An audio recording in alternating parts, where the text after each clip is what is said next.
Voilà, donc je vais simplement vous lire encore la liste des organisations signataires pour les deux événements, aujourd'hui et le rassemblement de jeudi. C'est l'AES Strasbourg, l'ATMF Strasbourg, ATTAC Strasbourg, Calima, MRAP Strasbourg, d'ailleurs nous sommes d'ici 67, le GES, la Jeune Garde de Strasbourg, les écologistes de Strasbourg, Eurométropole, enfin voilà, LFI 67, OST Strasbourg, PCF 67, PCOF 67, MPA l'anticapitaliste 67, Rassemblement communiste et Solidaire Alsace. Voilà, je laisse la parole. Si, vous m'entendez correctement? Moi je suis donc historien, je suis chercheur associé à l'Institut d'Histoire du Temps Présent. Et puis je co-anime un site internet qui s'appelle histoirecoloniale.net avec des historiens et des non-historiens. Un site que je vous invite à consulter, qui est une énorme base de données, d'informations, d'actualité sur le colonial et le post-colonial, les deux mots sont importants. Et du reste, à propos du 17 octobre, on vient de faire une recension des différentes manifestations qui ont lieu en France cette année. On en a recensé 32. C'est énorme. Hein? Dans 32 villes différentes, le 17 octobre prochain, des gens iront, en général sur des ponts, jeter des fleurs dans le cours d'eau en mémoire des Algériens assassinés le 17 octobre, le 17 octobre 1961. D'ailleurs, lors des JO de Paris, ça a très peu été remarqué, mais des athlètes algériens, lors de la cérémonie d'ouverture, vous savez que on a beaucoup parlé, lorsque leur bateau est arrivé à proximité du pont Saint-Michel, qui était un des hauts lieux du crime du 17 octobre 61, ils ont jeté des fleurs dans la Seine. Bon, il y a une petite vidéo qui a circulé, mais enfin, ça n'a pas fait beaucoup de bruit. Voilà, c'était une petite parenthèse, c'est pas le sujet de ce soir. Voilà, alors, pourquoi j'ai écrit ce livre? C'est pas du tout évident. Moi, je fais partie d'une génération politique pour laquelle le fait que Jean-Marie Le Pen ait pratiqué la torture à Alger en 1957 était quelque chose de connu, d'établi, et que plus personne ne mettait véritablement en doute, surtout depuis que Jean-Marie Le Pen lui-même a perdu de façon très sèche les derniers procès en diffamation qu'il a intentés à Michel Rocard, ancien Premier ministre, à l'historien Pierre Vidal-Naquet, dont j'ai été l'étudiant, et au journal Le Monde et à la journaliste Florence Bauger. Il a perdu ses procès en diffamation, et depuis, plus personne publiquement, de façon, disons, tapageuse, ne mettait en doute cette affaire. Et puis, en 2023, dans une émission qui a eu beaucoup de succès sur France Inter, une série documentaire réalisée par le producteur Philippe Collin, on a pu entendre, c'est une émission consacrée à la vie de Jean-Marie Le Pen, qui s'appelle Jean-Marie Le Pen, une obsession nationale, on a pu entendre le producteur, Philippe Collin, dire « Ah, eh bien, après que Benjamin Stora ait fait une grossière erreur factuelle sur la date de la présence de Jean-Marie Le Pen à Alger, dire « Eh bien, Jean-Marie Le Pen n'a sans doute pas torturé. » Voilà. Et ce sont des centaines de milliers, sinon des millions, d'auditeurs d'une radio de service public qui ont entendu ça. Alors, moi, je suis, comme un certain nombre d'autres personnes, tombé de ma chaise. On est quelques-uns à avoir protesté, notamment sur les réseaux sociaux. Et puis, pendant très longtemps, l'enregistrement n'a pas été modifié. France Inter a ajouté une vague note sur son site internet qui ne corrigeait rien, et même pire que ce qu'on entendait. Voilà. Et puis, je viens de découvrir, à la faveur d'un portrait publié dans Le Monde de Philippe Collin, un portrait très élogieux, qui s'appelle « Philippe Collin a le sens de l'histoire », qu'il avait modifié son enregistrement. Je ne sais pas à quelle date ça a été fait. Et alors maintenant, dans l'enregistrement, il dit « Il est possible que Jean-Marie Le Pen ait torturé, mais on ne peut pas le prouver. » Bien. Voilà. Ce qui m'a conforté dans l'idée que j'ai eu raison d'écrire ce petit bouquin. Donc, quand j'ai entendu ça en 2023, je me suis dit, mais bon, comment c'est possible? j'ai réalisé que depuis les dernières révélations, enquêtes publiées dans la presse, qui sont parues dans le monde au début des années 2000, il s'était écoulé 20 années. Les 20 années de ce qu'on appelle la dédiabolisation du Front National devenu Rassemblement National. Et donc on avait affaire là, à mon avis, à une sorte d'aboutissement de cette dédiabolisation avec l'effacement carrément de faits historiques qui étaient amenés jusqu'ici, c'est-à-dire que Jean-Marie Le Pen a participé à la torture, et pas seulement à la torture, je vais en parler, lors de la guerre d'indépendance algérienne. Voilà. Et donc je me suis dit, bon, rassemblons le dossier, parce qu'en plus, quelqu'un qui voudrait aujourd'hui s'informer là-dessus est obligé d'aller dans les archives du Monde, ou de Libération, ou du Canard enchaîné des années 80 ou des années 2000, il y a rien n'a jamais été rassemblé. Voilà. Donc je me suis dit qu'il était d'utilité publique, d'intérêt public, de rassembler ce dossier, donc de réunir des sources que je n'ai pas découvertes moi-même, parce qu'elles ont été découvertes par d'autres, notamment des journalistes, mais pas seulement, je vous en parlerai tout à l'heure. Et alors pourquoi je me suis senti le droit de faire ça? C'est parce que je travaille avec une collègue historienne qui s'appelle Malika Farhag sur justement la séquence historique de la guerre d'indépendance algérienne qu'on a appelée, et bien mal appelée, la bataille d'Alger, c'est-à-dire cette période, j'en parlerai tout à l'heure aussi, où l'armée reçoit carte blanche pour écraser, éradiquer le nationalisme algérien à Alger. Bon. Voilà, et donc voilà pourquoi j'ai écrit ce livre. Bon, je suis très content de voir que dans la salle ce soir, il n'y a pas que des têtes grisonnantes. Ils ne sont donc pas de cette génération dont je parlais, pour qui c'était une chose entendue. Voilà. Alors, je vais vous parler un petit peu donc, de ces fameuses activités du parachutiste Jean-Marie Le Pen. Je vous dirai un mot ensuite sur les sources qui permettent de dire tout ça. Et puis je reviendrai pour finir sur l'enjeu politique de cette affaire, parce qu'évidemment, je n'ai pas démarré mon chronomètre, ça commence bien. Voilà, et je vais parler peut-être une quarantaine de minutes, et puis après on aura le temps d'échanger.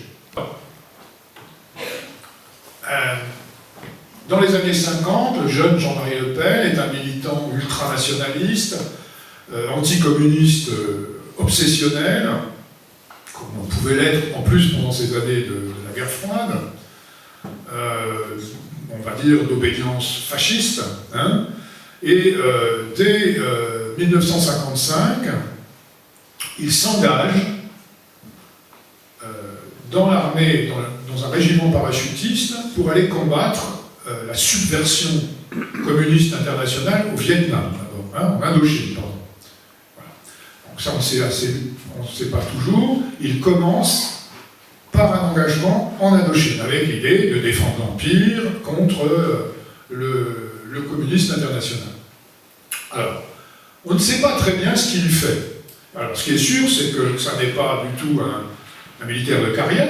Il signe un contrat d'une année avec ça se faisait, et il n'est pas le seul à le faire. Il y a plein de futurs fondateurs, notamment du Front National, qui sont là avec lui, notamment son compère Jean-Maurice de Marquet, et d'autres anciens collabos, des gens de la mouvance d'extrême droite qui s'engagent pour lutter contre ce qu'ils appellent les Viettes.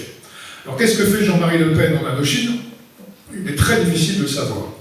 Il n'y a pas de source militaire qui lui parle de Jean-Marie Le Pen. Il est sous-lieutenant, c'est-à-dire qu'il a un grade extrêmement subalterne. Et en plus, il arrive après la bataille perdue par la France de Dien Bien Phu, qui est celle qui est la défaite de l'armée française face aux Indochinois. Ce qu'on peut faire l'hypothèse très sérieusement, que c'est en Indochine qu'il se familiarise avec une doctrine et des pratiques qui vont devenir prédominantes pendant la guerre en Algérie. La doctrine, c'est ce que l'armée française appelle la doctrine de la guerre révolutionnaire, en réalité contre-révolutionnaire. On parle aussi, on dit aussi la guerre contre-insurrectionnelle ou la guerre anti-subversive. C'est toute une théorie qu'échafaudent les militaires français quand ils s'aperçoivent que leur méthode traditionnelle de guerre de front, de guerre classique, ne fonctionne pas face à un peuple colonisé, insurgé. Hein, ça ne marche pas. Et donc ils mettent au point toute une doctrine, je n'ai pas le temps de développer ici, qui va devenir la doctrine officielle de l'armée française jusqu'aux années 60 et jusqu'à ce que De Gaulle la fasse mettre au placard. Et les pratiques qui vont avec cette doctrine, c'est notamment celle de la torture, de l'interrogatoire sous la torture, avec l'utilisation de ce qu'on appelle à ce moment-là la torture moderne, c'est-à-dire la torture à l'électricité, hein, ce que les militaires appellent dans leur jargon la gégène ou le téléphone, hein, qui consiste donc à brancher des électrodes sur les parties sensibles du corps et à doser la douleur, hein, pour faire en sorte que la personne qu'on torture dise ce qu'on veut qu'elle dise. Bien. Elle ne sait pas tout. Bref. Voilà. Donc, alors il dit, lui, qu'il participe, alors il anime une revue, il fait une revue de presse dans l'armée française, bon, enfin on ne sait pas, hein, il y a très peu de sources, et vous pouvez aller voir dans ses mémoires, enfin je ne sais pas un conseil que je vous donne, il ne dit rien d'autre que des banalités d'anciens combattants, parachutistes, et de détails sur ce qu'il fait, il n'y en a pas. Bon. Voilà. Alors il rentre à Paris, et il se fait élire pendant la vague poujadiste, qui est une espèce de mouvement d'extrême droite, mais pas très marqué politiquement, c'est pas des néo-nazis, hein, mais bon, il se fait élire député du 5e arrondissement de Paris, à 29 ans, c'est le plus jeune député de l'Assemblée nationale, et donc on est là en 1956, et à ce moment-là, la guerre d'indépendance algérienne dure depuis 1 an et demi, et à nouveau, fin 1956, il décide de s'engager dans le même régiment de la Légion parachutiste, le premier régiment étranger parachutiste, premier REP, où il a cette fois, automatiquement, parce qu'il s'est réengagé, le grade de lieutenant. Voilà. Et il arrive à Alger, en décembre 1956, un moment très particulier qui est un moment de bascule dans l'histoire de la guerre d'indépendance algérienne. À ce moment-là, le FLN, la guerre dure depuis 2 ans, le FLN est probablement à l'apogée de son développement, on va dire. Hein, c'est-à-dire qu'il vient de remporter des victoires politiques très importantes avec le ralliement de toutes sortes de forces politiques à la lutte armée, à son combat, à son organisation. Il a obligé le gouvernement français à non seulement utiliser son armée de métier, mais à envoyer en Algérie des centaines de milliers de conscrits, de gens qui font leur service militaire, et le FLN commence à internationaliser la question algérienne en provoquant un débat à l'ONU, où il est soutenu par un certain nombre de pays, hein, sur le comportement de la France en Algérie. Voilà. Et surtout, le FLN, en décembre 1956, il annonce une initiative qui crée une véritable panique au sein du gouvernement français, qui est une grève générale anticoloniale de 8 jours, c'est-à-dire de durée exceptionnelle, hein, voilà. Et une grève à laquelle tout le monde s'attend à ce qu'elle fonctionne, qu'elle marche, qu'elle soit très suivie, hein, parce que les services de surveillance de police français le savent. Le FLN a d'ores et déjà une audience considérable dans la population qu'on appelle la population musulmane, hein, pas algérienne. Et c'est alors il y a aussi une montée de l'activité armée du FLN à Alger, notamment des attentats à la bombe, alors beaucoup d'attentats à la grenade contre des figures de l'autorité coloniale ou par des Algériens qui sont considérés comme des collaborateurs, mais aussi quelques attentats qui sont, avec des bombes qui sont posées dans des lieux publics. Hein. Il y en a 2 en 1956 qui tuent pour la première fois des civils, hein, donc des attentats aveugles, qui font partie de ce qu'on a l'habitude de qualifier d'attentats terroristes, mais qui sont des attentats qui sont une réponse du FLN à un durcissement considérable de la répression française, d'une part l'exécution de condamnés à mort en juin 1956, qui sont concédés aux Européens ultras qui exigent qu'on exécute tous ces gens qu'on a des tribunaux militaires condamnés à mort, Et puis d'autre part aussi, ces attentats contre les civils du FLN, ils sont une réponse à l'attentat qui est le plus meurtrier de toute l'histoire de la guerre d'indépendance, qui est commis par des ultra-européens dans la Casbah, rue de Thèbes, le 15 août 1956, et qui tue au moins, enfin d'après, évidemment comme toujours, on a du mal à avoir on a une fourchette, mais qui tue jusqu'à 80 personnes en une seule explosion, et qui détruisent tout un pâté de maisons dans la Casbah. Bien. Alors ça c'est le contexte. Donc c'est quand Le Pen arrive à Alger, la situation est prête à basculer. Et le ministre de l'Algérie de l'époque, qui s'appelle Robert Lacoste, avec le président du Conseil socialiste qui s'appelle Guy Mollet, décide d'éradiquer, c'est les mots qui sont employés dans les documents d'archives, d'éradiquer tout le mouvement nationaliste à Alger. Alger, c'est la vitrine de l'Algérie française. Il n'est pas question que le FLN démontre aux yeux du monde entier qu'il est autre chose qu'une bande de terroristes sans aucune base sociale. Voilà. Et c'est donc pour ça que le 7 janvier 1957, quelques jours après l'arrivée de Le Pen en Algérie, on donne au général Massu et à la 10e division parachutiste, qui regroupe 4 régiments d'élite de l'armée française, une carte blanche. Hein. En réalité, on lui donne tous les pouvoirs de répression.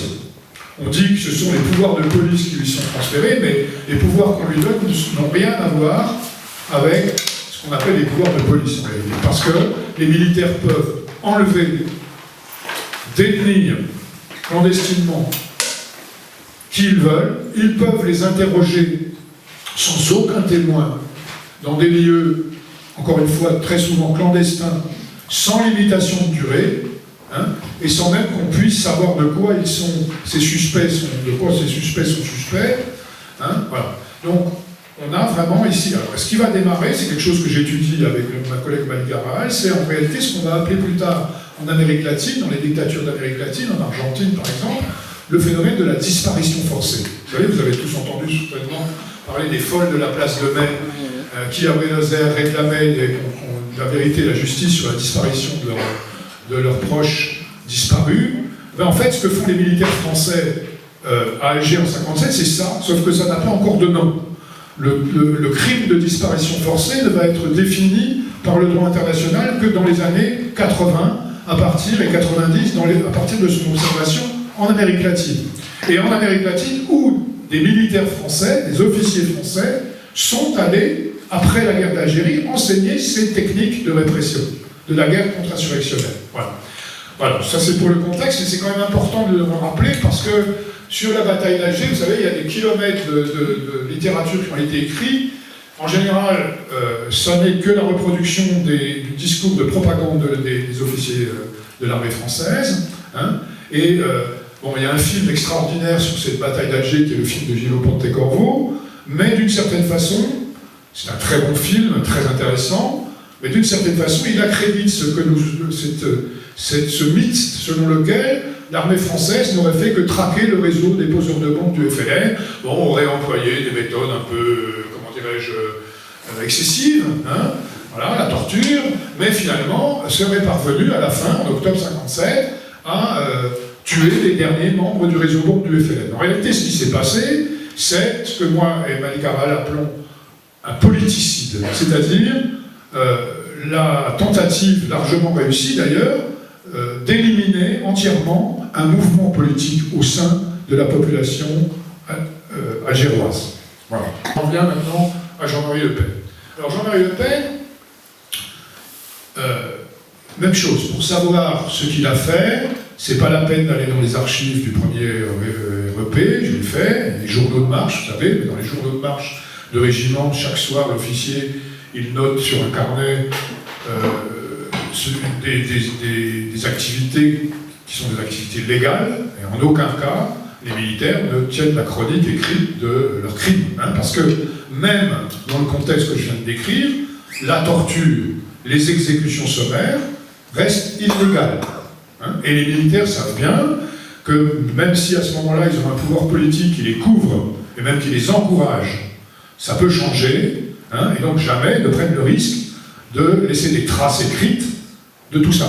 D'accord? Donc ce qu'on va apprendre, pas seulement à propos de Jean-Marie Le Pen, mais de bien d'autres, sur la torture, sur les disparitions, etc., on va le savoir autrement. C'est pas la peine non plus d'aller lire les mémoires de Jean-Marie Le Pen. Là encore, il y a tout un chapitre dans un livre qu'il a écrit, une sorte de mémoire. Voilà, alors d'après lui, il participait, il faisait des barrages et des contrôles d'identité à Alger. Bien. Voilà. Alors, ce qu'on sait en réalité maintenant, c'est que, alors on le sait notamment et surtout par des témoignages de victimes directes de Jean-Marie Le Pen. Il y en a une quinzaine, hein, mais on le sait aussi par des archives, puisqu'il y a des plaintes qui ont été déposées contre lui à Alger à ce moment-là, pour torture, et on le sait aussi par ses propres aveux, parce que, alors, en 1962, au moment où on vient de lui garantir à lui, comme à tous les autres tortionnaires de l'armée française et de la police française, l'impunité judiciaire perpétuelle, donc fait au lendemain des accords d'Évian qui mettent fin à la guerre d'indépendance, il y a des décrets d'amnistie qui étaient exigés bien sûr par les militaires, hein, qui leur accordent l'absolution perpétuelle, c'est-à-dire que tous leurs crimes sont effacés, on n'a pas le droit de les évoquer dans un tribunal, toutes les plaintes qui ont été déposées, il y en a eu beaucoup, hein, toutes les instructions qui étaient mollement instruites, hein, très mollement instruites, s'arrêtent, hein, c'est terminé. Bon, voilà. Impunité perpétuelle garantie. Bien. Mais, et quelques semaines après, Jean-Marie Le Pen, au journal Combat, déclare « Je n'ai rien à cacher, j'ai torturé parce qu'il fallait le faire. Hein ». Voilà. Donc on a un faisceau de sources particulièrement abondant en ce qui concerne le lieutenant Jean-Marie Le Pen. On a beaucoup moins de ces sources pour d'autres tortionnaires, dont on sait qu'ils ont été des tortionnaires, mais qui ne sont pas devenus Jean-Marie Le Pen. Si ces sources sont apparues, si les journalistes français sont allés à Alger retrouver des témoins et des victimes de Le Pen, c'est parce que Jean-Marie Le Pen, dans les années 80, commence la carrière politique que vous savez. Hein.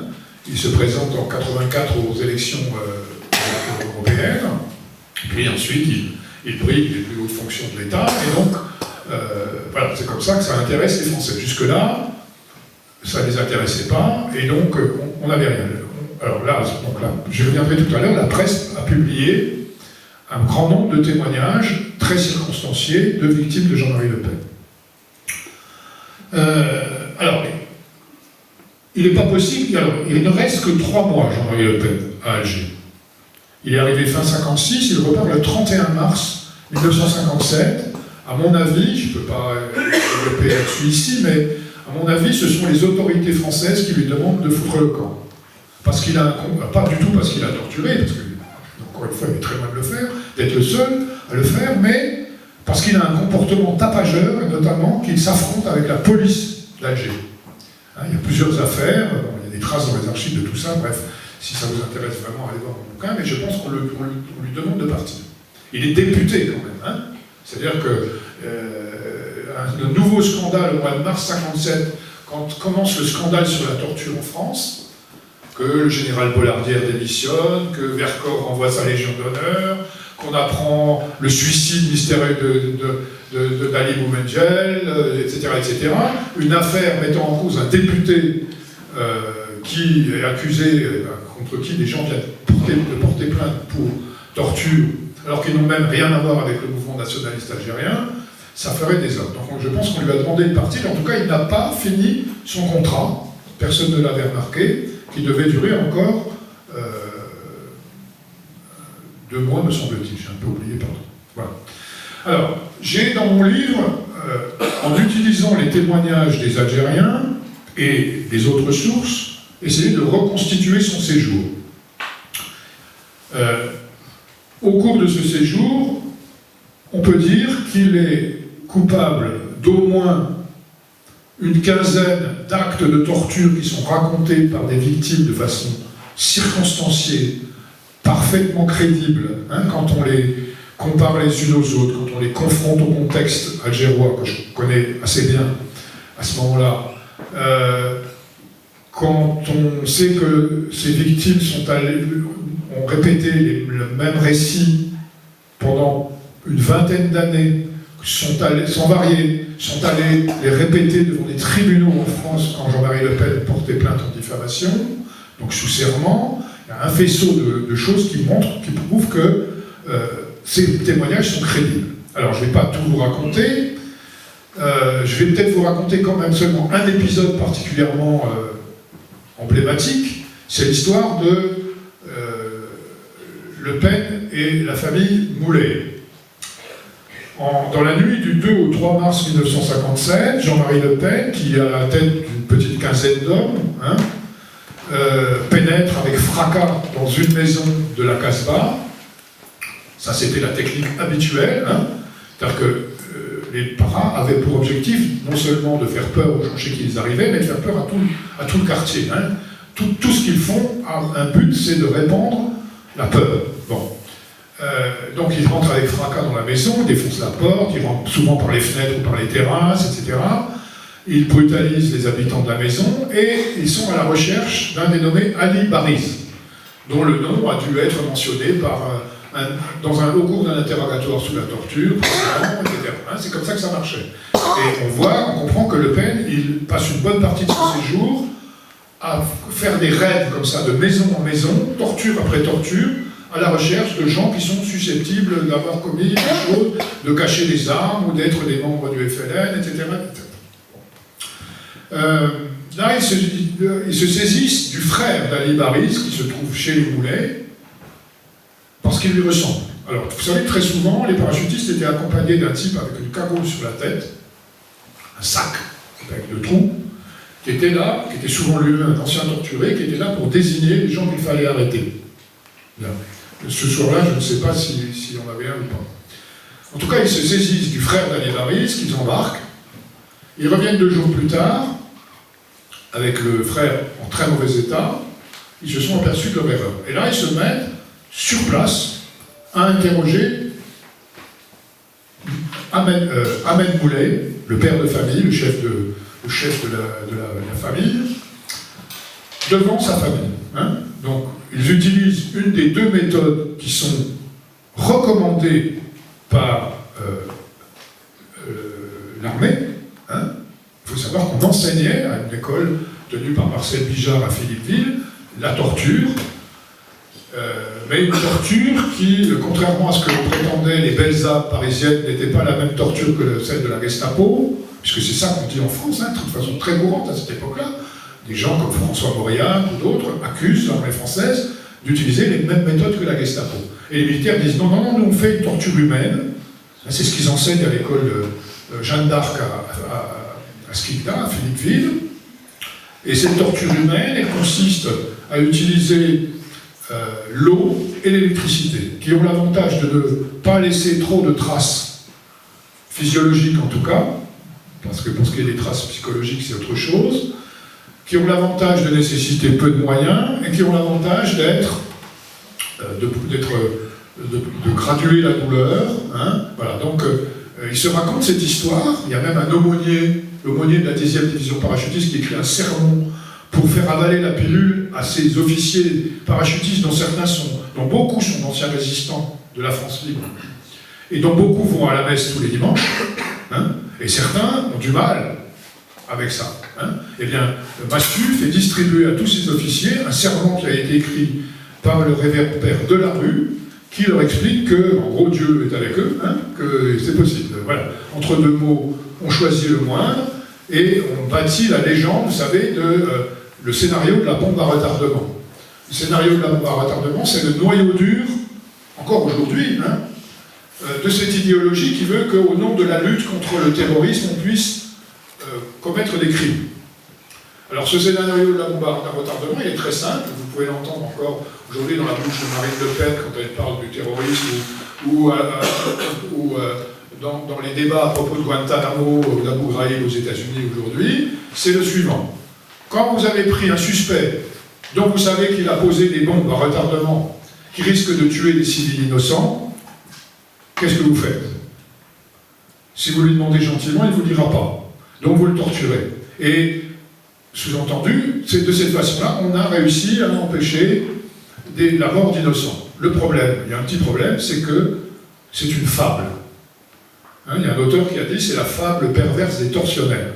C'est une fable parce que jamais, vous pouvez lire les mémoires de Massu, les mémoires de Trinquier, les mémoires de Godard et tous les gens qui ont été des adeptes de cette théorie, jamais ne sont capables de citer un seul exemple précis dans lequel cette affaire-là a existé. C'est-à-dire que la torture d'un suspect est permis de désamorcer des bombes prêtes à exploser. Ça n'est jamais arrivé. Hein, bon. C'est une fable perverse parce qu'en réalité, tout le monde sait que la torture, elle n'a d'efficacité en termes policiers, pour obtenir des informations utiles dans une enquête que vraiment très résiduelle. Hein. Le torturé il dit n'importe quoi pour que ça s'arrête s'il parle. Hein. D'ailleurs, c'est bien pour ça que quand vous allez, que si devant un tribunal, vous pouvez attester que vos aveux ont été obtenus sur la torture, vous êtes immédiatement relâché. Hein, ils n'ont aucune valeur. Bien. Et la torture, en réalité, c'est pas seulement le face-à-face entre le torturé et le tortionnaire. Hein, ce qui compte, c'est l'autre.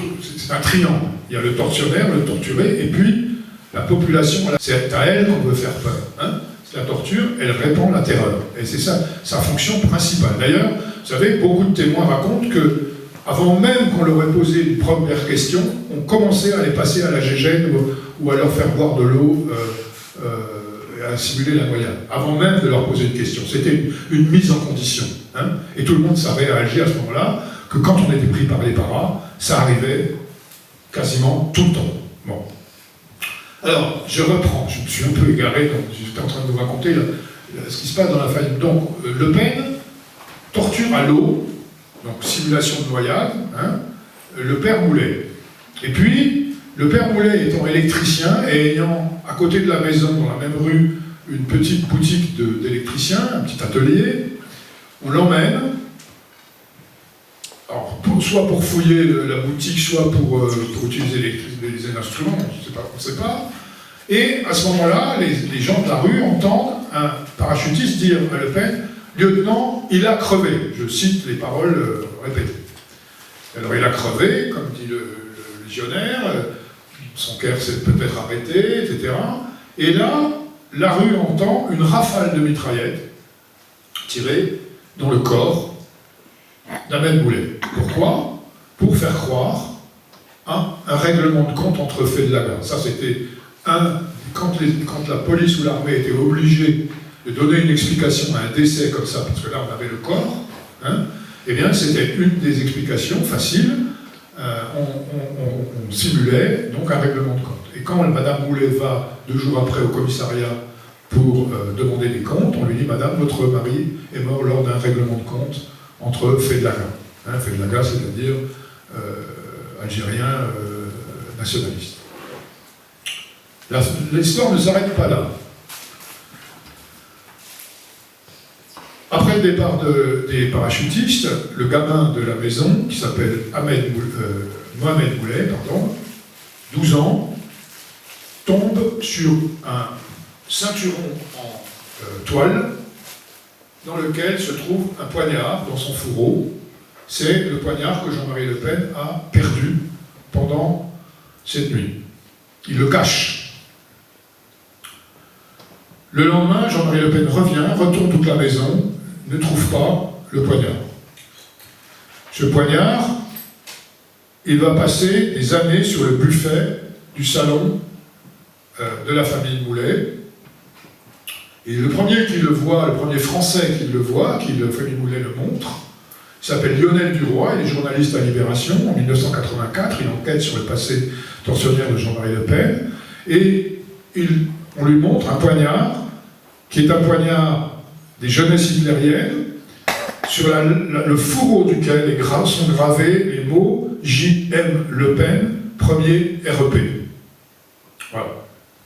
Alors ce poignard, il est montré dans Libération en 1984, Lionel Duroy le fait authentifier, c'est un poignard des jeunesses hitlériennes.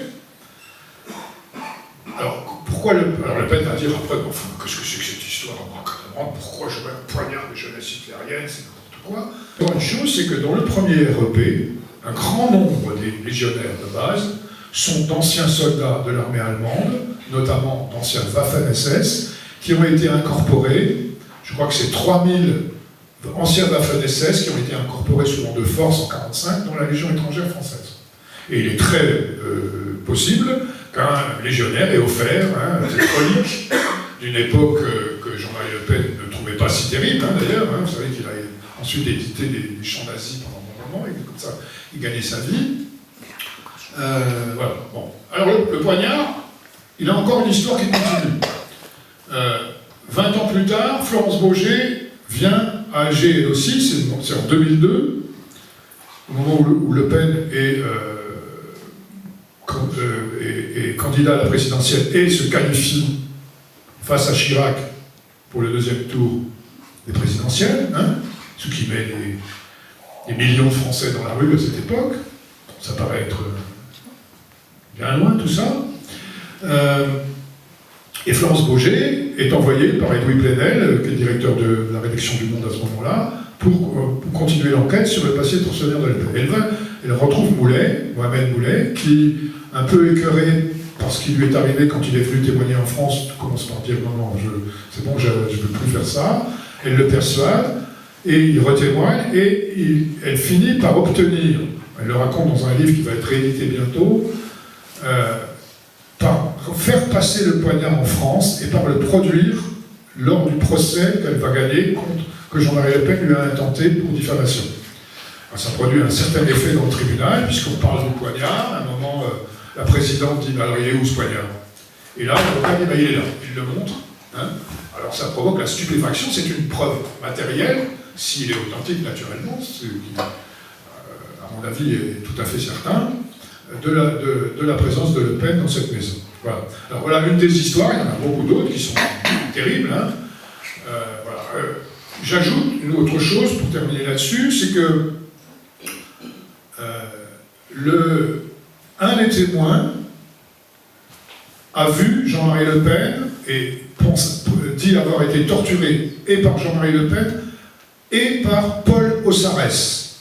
Alors, Paul Ossarès, c'était un lieutenant-colonel qui, il l'a raconté lui-même, donc là il n'y a pas le moindre doute, qui dirigeait un véritable escadron de la mort, en relation avec l'état-major, mais sans apparaître dans l'organigramme de l'armée. C'est lui qui était chargé des plus sales besognes. C'est lui, par exemple, qui a exécuté l'Army Ben Midi, dont on a prétendu qu'il s'était suicidé, etc. Et alors, je n'ai pas pu développer là-dessus parce que je n'ai pas d'éléments, mais je pense que Le Pen, pendant son séjour à Alger, a été recruté, au moins pour un certain nombre de tâches, par Paul Ossarès et ses escadrons de la mort. Voilà. Alors, un petit retour sur les sources. En travaillant cette histoire, je me suis aperçu que dans un certain nombre de publications, et encore une fois, et encore Philippe Collin qui dit qu'il n'y a pas de preuves, qu'on ne peut pas prouver, etc. Donc les gens qui disent ça s'assoient avec une désinvolture absolument invraisemblable sur les témoignages dont je viens de vous parler. Ces 15 témoins, encore une fois, qui paraissent aux historiens parfaitement crédibles, ont fait comme s'ils n'existaient pas. C'est par exemple ce qu'a écrit Pierre Péan dans une biographie de Jean-Marie Le Pen, où en un petit chapitre bourré d'inexactitudes, d'erreurs, etc., il expédie l'affaire et finit par dire non, ben, il n'a probablement pas torturé. Alors la preuve, c'est que par exemple ces témoins algériens, ils sont pensionnés par le FLN. Ben oui, tous les anciens combattants algériens sont reconnus officiellement comme des moudjahid, des anciens combattants, et reçoivent une petite pension. Est-ce que quand quelqu'un qui a été reconnu déporté, résistant après la libération, est-ce que le fait qu'il reçoive éventuellement une pension suffit à disqualifier ses témoignages sur les horreurs commises par les nazis? Bien sûr que non. Mais là, quand il s'agit d'Algériens, et là, ça va très au-delà du cas de Le Pen, en France, leur parole, on a beaucoup de mal à la prendre en compte. Alors, il ne faut pas, évidemment, croire tout ce qui est dit béatement et sans examen. Hein. Les historiens, ils passent au crible de la critique les témoignages. Hein. Il faut évidemment les étudier. Mais en France, pour certains, tenir compte, alors ça c'est vrai pour toute l'histoire de la guerre d'indépendance algérienne, tenir compte de la parole des Algériens, c'est encore aujourd'hui, pour certains, faire preuve d'intelligence avec l'ennemi, hein, comme on dit. C'est-à-dire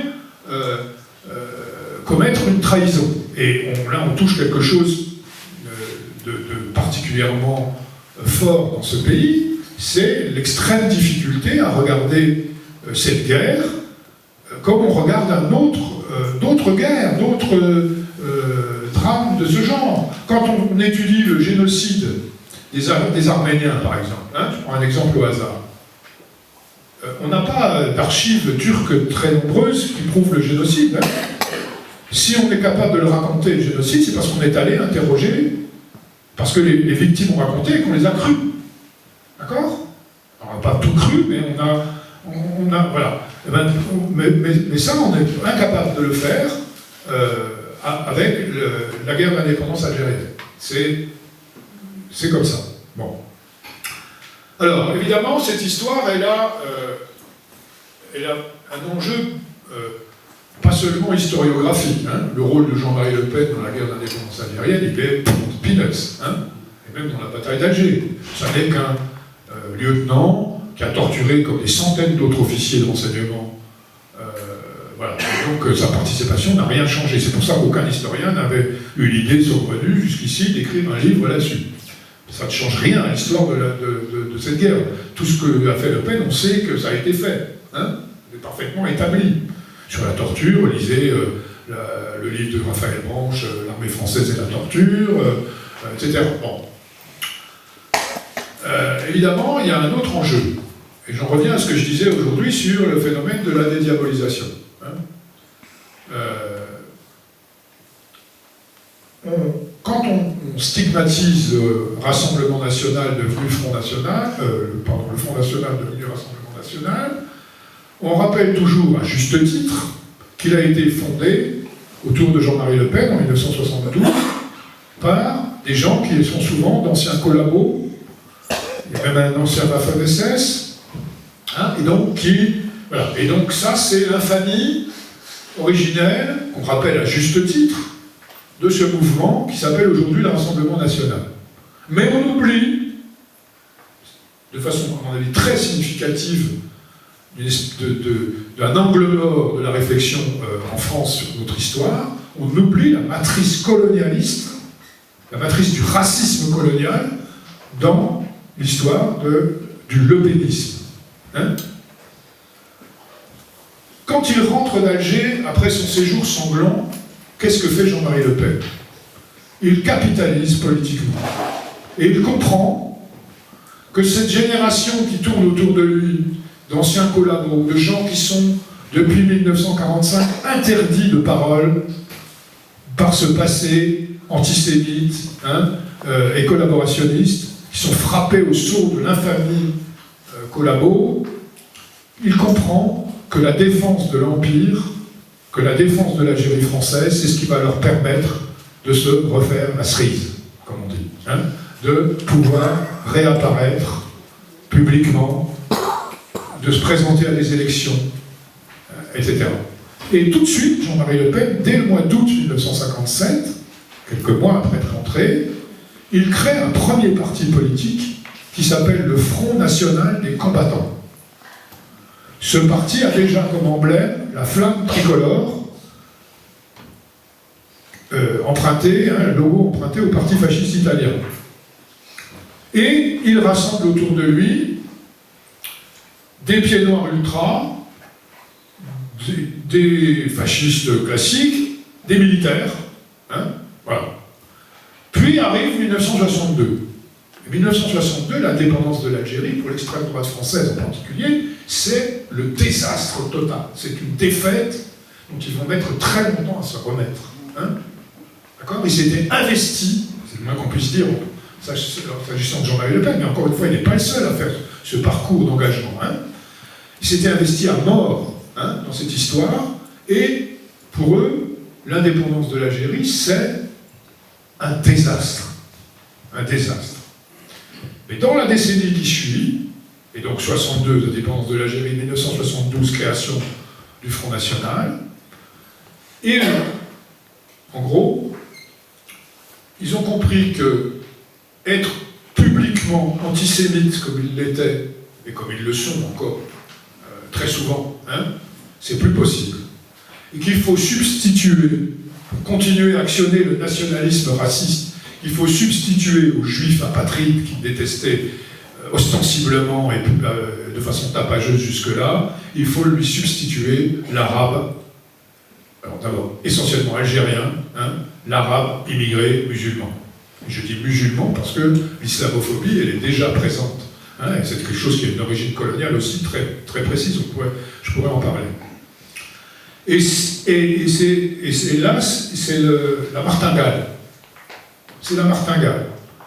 Ils ont affaire à un pays qui est imprégné de racisme colonial, qui n'a jamais compris, parce qu'on ne lui a jamais expliqué, pourquoi ces gens à qui on faisait tant de bien, à qui on avait apporté la civilisation,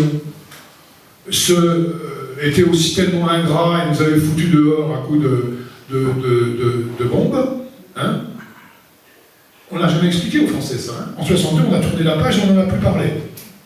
Et ça faisait des siècles, en réalité. Hein. L'histoire coloniale française, c'est 4 siècles. On leur racontait qu'on ne faisait que du bien dans les colonies. D'accord?